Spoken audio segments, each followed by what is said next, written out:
libérer des malades nous permet de prendre en charge aussi d'autres malades qui ont des facteurs de gravité ou des facteurs de survenue de complications. Et enfin, sur le plan économique, chaque malade coûte très cher à l'État. Avec cette réduction de 2 jours, c'est plusieurs milliards de francs CFA qui seront économisés par l'État du Sénégal. Je parlais tout à l'heure à un de nos spécialistes en économie de la santé pour lui dire de faire une étude là-dessus. Donc nous allons continuer ce traitement, en sachant bien sûr qu'il faut continuer en faisant un essai clinique. Si on s'était basé sur l'essai clinique, on n'aurait pas commencé le traitement jusqu'à ce jour.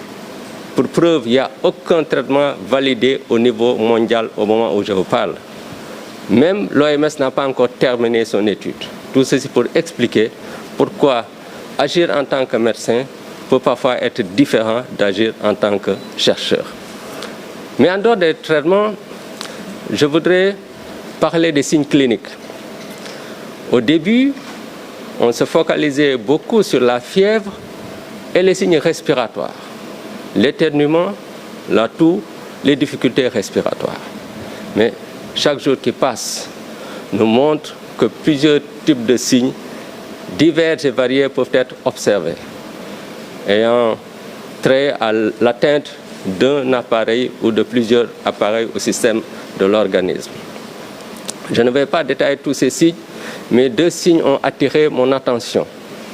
C'est l'anosmie et l'ageusie. L'anosmie, c'est la perte de l'odorat. L'ageusie, c'est la perte du goût.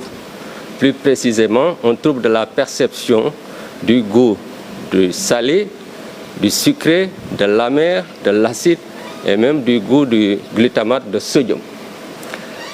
Ces signes sont évocateurs de Covid-19 durant cette période. Je ne dis pas spécifique parce qu'on peut les voir dans la grippe et dans d'autres pathologies.